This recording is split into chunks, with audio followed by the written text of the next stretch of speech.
What's up, everybody? Welcome back to the channel. So, let me just start off by saying that today's video is going to be a rant, and not in a good way. A very, very bad rant. So, buckle up. I'm gonna be talking about spoilers in the movie, so if you haven't seen the new Mortal Kombat movie, please turn away now. I did put a few bullet points together, just to try to keep this video somewhat concise, because, man, I could go down the rabbit hole in this movie so bad, but I'm going to try to keep it to a handful of key points.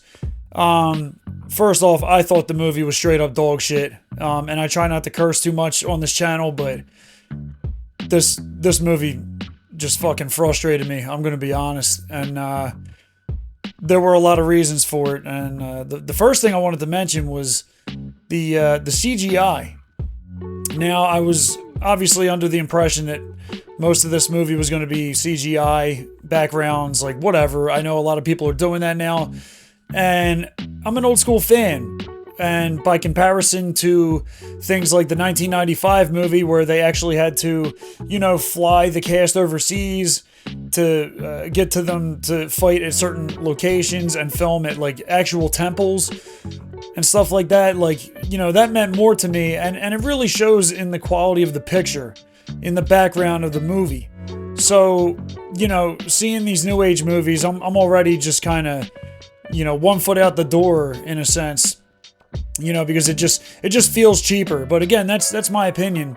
And, yeah, later on in this video, I'm going to show, that I predicted exactly what was going to happen at the end of this movie. And I predicted it even before I started seeing non-spoiler reviews come out for the early screenings. And I had basically called everything that was going to happen in dramatic fashion too, and almost to a T when it came to how Johnny Cage had this little weird monologue at the end talking about, heroes sometimes don't realize they have it in them all the time. Like that they didn't realize that they had the power inside of them all along. And I'm like, oh my god, so fucking cheesy and so stupid. Again, that's my opinion on that, but I'll get back to that as we get towards the end. And then I wanted to talk about Ed Boon. And out of all the Mortal Kombat movies that we've had, and out of everything in this franchise, you wanted to make a cameo in this movie? I mean, to me, again, this was the worst Mortal Kombat movie that I've ever seen. And I'm just getting started with the reasons. I hope this video doesn't take as long as I'm thinking, because I could make this a fucking saga.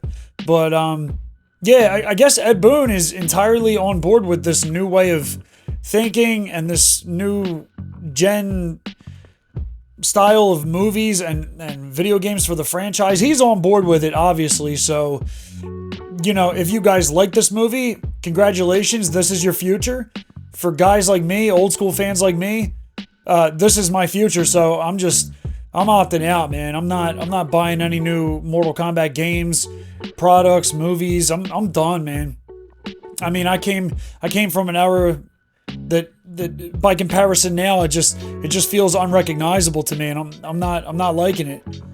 And even guys like this one guy that I follow, his name's Fight All Thy Enemies, Fate. He usually has a lot of negative things to say about the Mortal Kombat franchise as a whole, whether it's the games, movies, what have you. I'm subscribed to him, and not just for the negativity. I like his takes because I feel like a lot of people out there are shills, whether it's currently for Warner Brothers or, whoever else is involved with the current games, the movies. And to my surprise, even a guy like him essentially said, I'm paraphrasing here, but he was blown away by this new movie, and I'm like, what the fuck am I missing?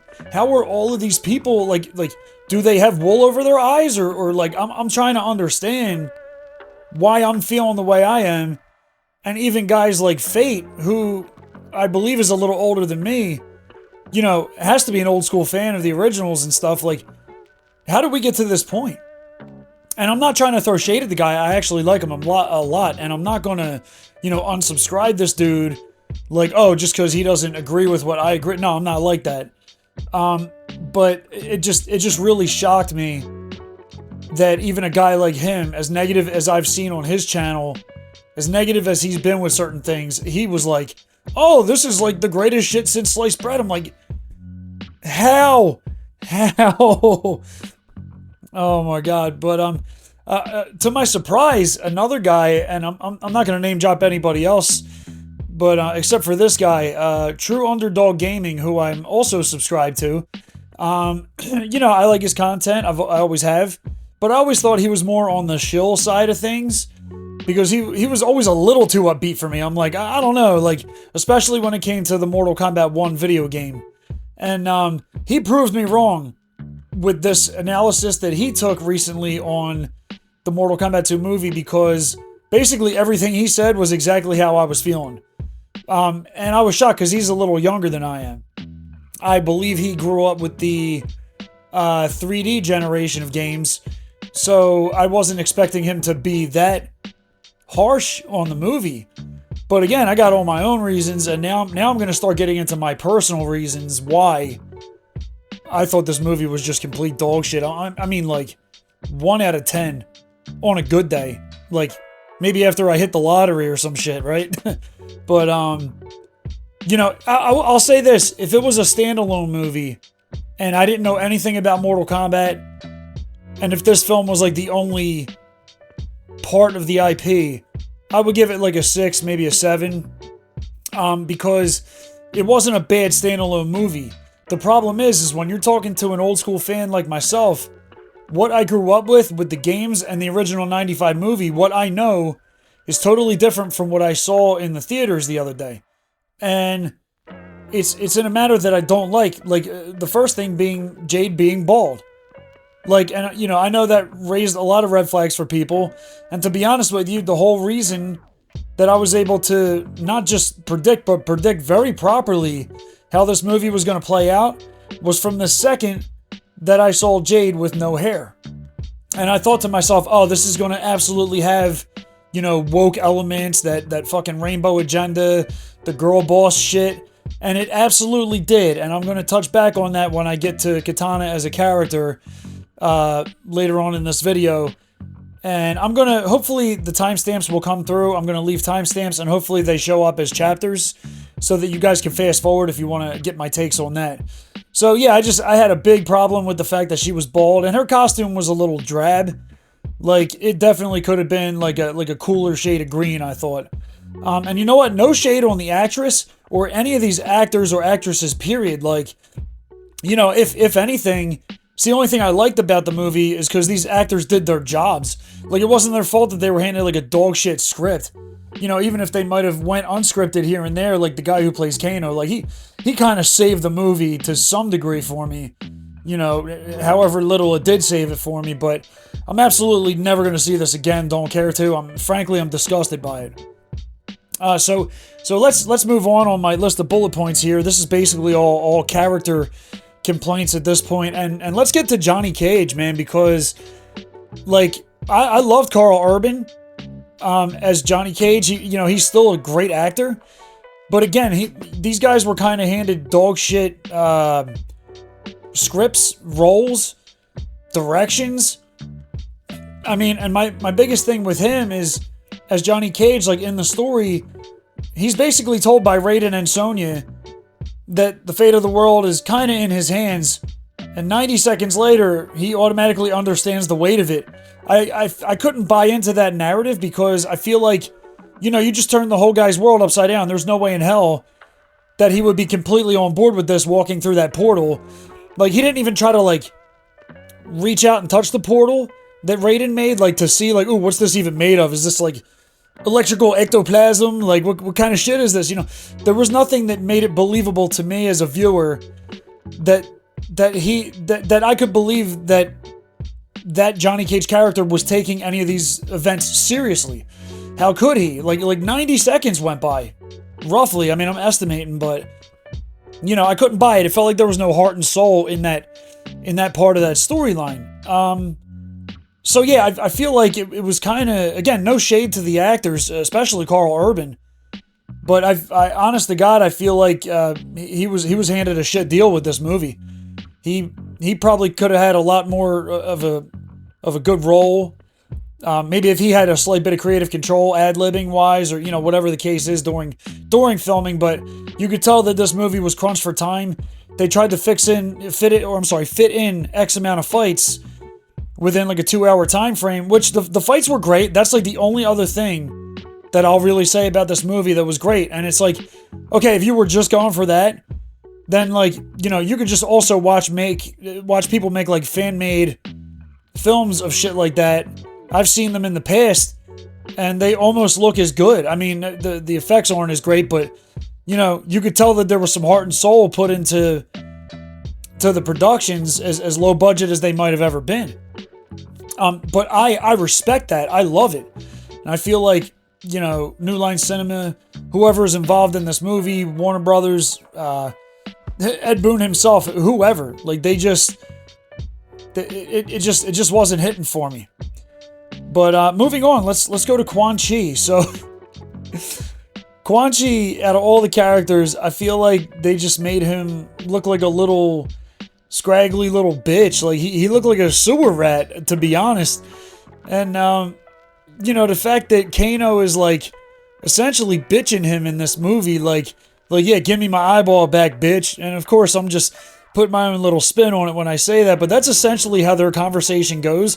And Quan Chi actually abides by his request. Like, you're talking to some 2-bit scumbag from Earthrealm who's like a weapons dealer. He's a friggin' arms dealer, and you're a goddamn sorcerer that just brought him back to life. Like, you're in control of his soul and his future, and you let him bitch you like that? Like, again, storyline-wise, that shit made no sense to me. And honestly, I feel like Quan Chi should have played a way bigger role in this movie. But again, that's just me. Let me know what you guys think in the comments. I'm trying to keep concise here, so let's move on to Lui Kang. Now, the biggest thing with Lui Kang, I'll tell you what, the one thing I did like is that he did get more screen time. They did allude to the fact that, not that he was the chosen one, but he was the best fighter that they had available. Like, that's fucking awesome. Great, you're actually going to bring him out of the woodwork. And then towards the end of the movie, you see that he gets impaled by the bottom of Shao Kahn's hammer. And my immediate knee-jerk reflex was, what the fuck was that all about? And then you see his eyes just glow like this fiery red. And again, I'm putting my own take on this, but here's essentially how this scene went down. Because we all know Kung Lao becomes a revenant after getting his soul stolen by Shang Tsung in the 2021 reboot. Anyway, Lui Kang essentially picks up his cell phone and is like, yo, what's up, Kung Lao? Oh, okay. Yeah, alright, I'm coming to meet up with you. Alright, cool. Boom. Like, and then he's like, sorry, Shao Kahn. I already know I wasn't the chosen one. I gotta go chill with Kung Lao and go bring him back from wherever his soul is. So, like, that's my mission for the rest of this Mortal Kombat franchise as of now. And he just kind of poofs away into some, like, farting dragon flame thing, and it's like, at that point, I was like, are you fucking serious? And then, after that, I was like, oh, this absolutely confirms to me that Kitana is going to be the one to kill Shao Kahn, which, again, I had predicted this at the time of this video, maybe about a week and a half, almost 2 weeks prior. And this was right before the 1 week early screen non-spoiler reviews came out from certain, I would consider them shills, because they got, I don't know if they got flown in to watch the movie, but they got to see the early screening at the Chinese theater, all this cool stuff, but, like, you know, they had way too many positive takes on this. Anyway, here's a real quick clip of the last video that I made dealing with the predictions of this movie, just so you guys know I'm not full of shit. Where I really hope that I am wrong about this prediction, but according to many interviews with the director and other people involved with the movie, Kitana is going to be getting a lot of screen time, and Princess Kitana is a major factor in the Mortal Kombat series. But here's where I'm going to have a problem with her in the movie. Now, according to the trailers, she's already a very skilled combatant, she seems very sure of herself, and that's all fine and good. But if she winds up being the one to defeat Shao Kahn at the end of the tournament, and the writers are trying to pass it off as, oh, she didn't know that she was so powerful this whole time. After, like, thousands of years of oppression under Shao Kahn's rule, she finally stood up to her big bad stepfather. I am going to lose my mind. Because if this movie starts trying to do any virtue signaling to the whole girl boss agenda, new age, woke, PC type stuff, this will probably be the last Mortal Kombat movie I ever spend my money on. Alright, and now that you guys know I am not full of shit, let's move on to my final point, and it goes back to something that I said earlier in this video, and that's the whole fucking girl boss agenda with Kitana. The movie starts out with her as a kid, like, you know, King Jared gets killed, her father, by Shao Kahn. We all know how it goes. Cool. Okay, that's how you want to start the movie. Awesome.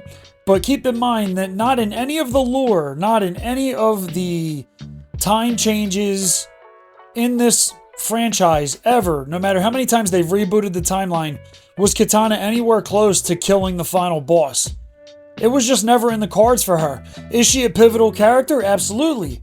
But from a lore standpoint and from a woke ideology standpoint, I figured this is the shit that they were going to pull, and they did exactly what I said they would do.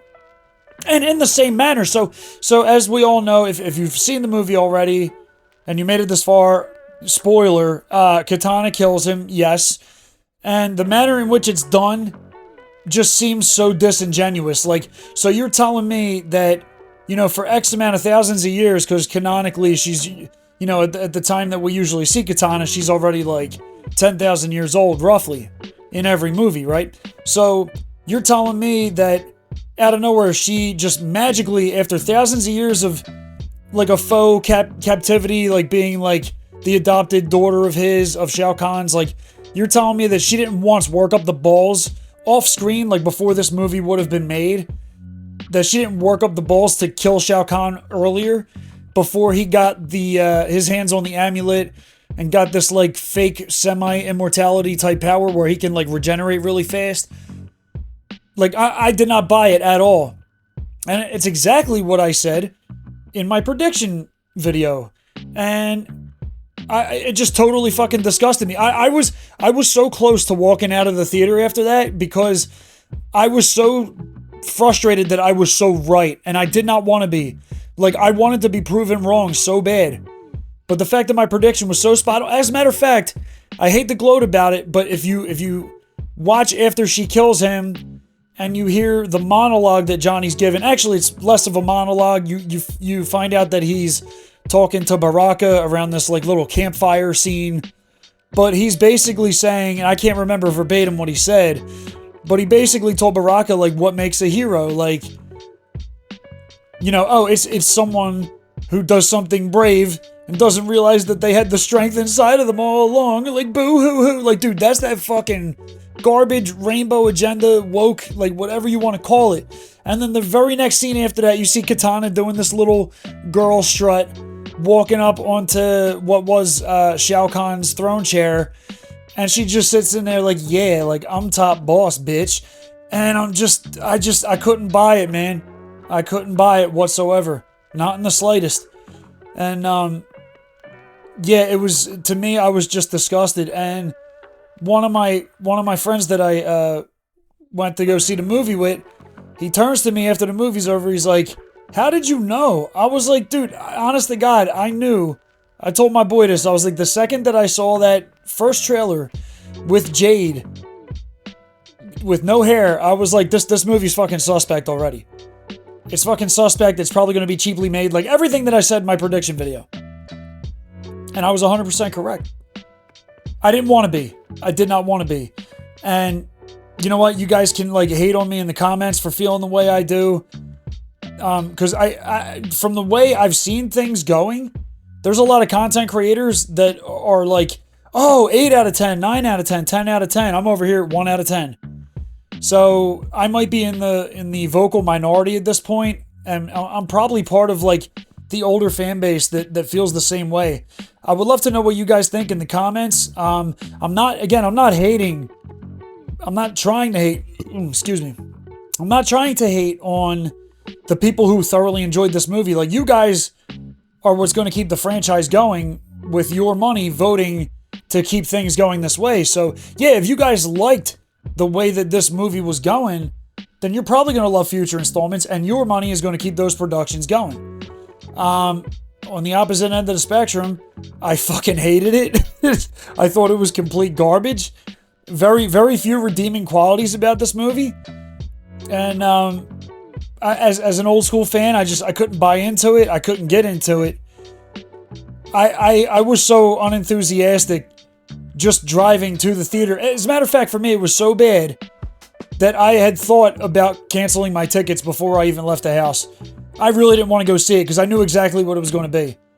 And it was so disappointing that it didn't disappoint. So, I just, again, it's one of those situations where, you know, people like to be right, but man, I was hating the fact that I was so right. I did not want to. I was expecting, maybe a slight bit of me was expecting something to change my mind. And I honestly, I would have took the criticism like from my friends that I went to the theater with. Like, if they looked at me like, see, Auroros, you were being so fucking pessimistic all this time, you wound up liking it. I would have rather have had that scenario where my friends were kind of talking down to me about being so negative about it, and then it turns out to be something better. And you know what? I set a low bar, like I said in my last video, and I said it for a good reason. It honestly helped me cope because the greatest part of this movie for me was leaving the theater, unfortunately. And yeah, that just about wraps up my thoughts. Guys, I know that was a really negative take. My channel is not typically like this, not this channel anyway. I try to do a lot of fun things, whether it's workouts, things involving gaming, obviously, Mortal Kombat included. But I was so unhappy and disgusted with this movie. I had to get this out of my system, man. So I'm really hoping that at least one other person in the comments agrees with me, just so I don't feel like a complete turd sandwich. But these are my honest thoughts and opinions, so take it for what it is. Everyone's got their own opinion, and opinions are like assholes. Everyone's got one, right?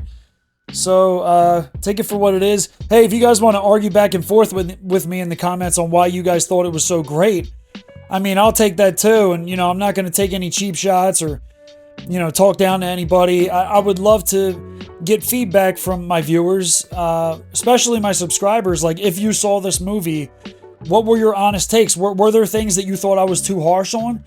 Or did I possibly give you insight into something you really didn't pay attention to initially? A big question for me would be, how many of you guys saw the 1995 movie, the very first one? Because I thought, you know, as cheesy as it was for the time, the storyline was pretty well put together. It was very close to the original game at the time.